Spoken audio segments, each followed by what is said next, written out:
tahun. Kurang lebih kayak gitu hitung-hitungannya. Jadi sebenarnya tanpa kita ngomongin riba segala macam, membeli sesuatu secara cash itu, secara finansial itu lebih hemat dibandingkan kita beli secara kredit. Nah sekarang kita balik nih, gimana caranya kita beli mobil secara cash? Emang ada yang mau ngasih duit kaget gitu? Ya enggak kan?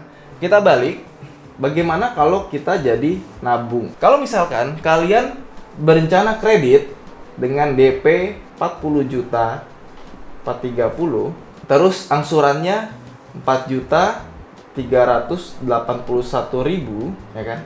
Kita balik aja. DP ini adalah tabungan yang kita punya sekarang. Saat ini, cicilan adalah rencana menabung setiap bulan.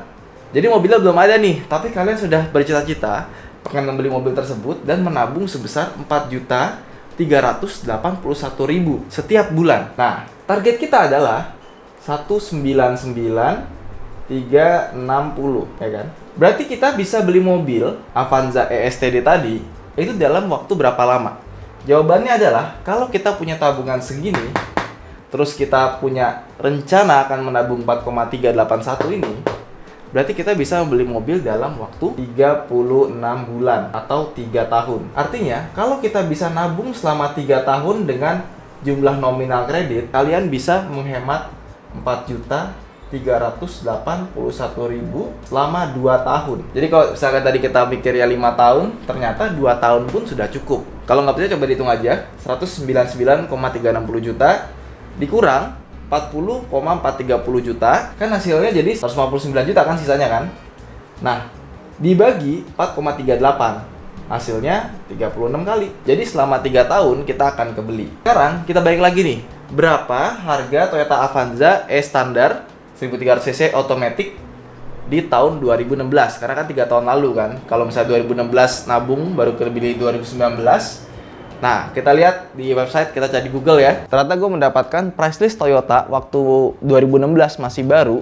Itu harganya 196,600. Artinya, selisih harga mobil 3 tahun lalu itu sebesar 3.050.000 rupiah.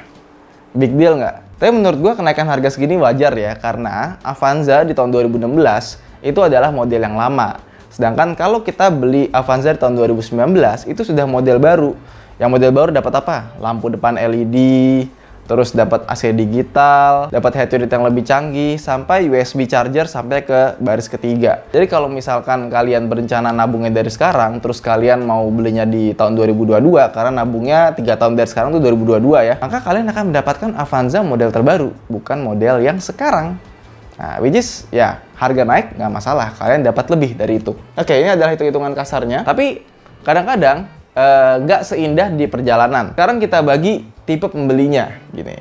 Tipe pembeli. Karena menurut gua dua ini kasusnya beda-beda ya. Kayak misalnya yang pertama. Tipe pertama adalah mobil pertama. Berarti sebelumnya, dia kan nggak punya mobil nih. Pasti dia punya solusi yang lain dong. Kayak misalnya bisa sewa di alternate car. Terus bisa naik taksi atau taksi online, atau dia punya motor. Jadi sebenarnya selama dia nabung itu mereka nggak ada masalah karena mereka sudah biasa punya solusi gimana rasanya nggak punya mobil gitu.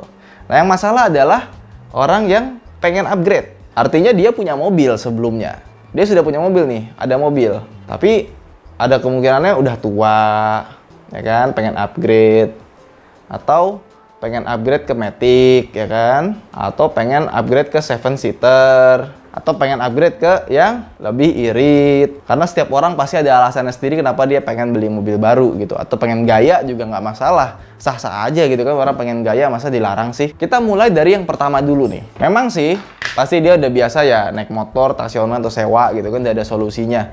Tapi gimana kalau emang dia benar-benar butuh banget sama yang namanya mobil? Artinya dia ada kebutuhan mendesak, misalkan buat antar orang tua, ortu ke RS misalnya, berobat misalnya, ya kan? Oke. Atau mau punya anak gitu kan. Jadi mesti punya mobil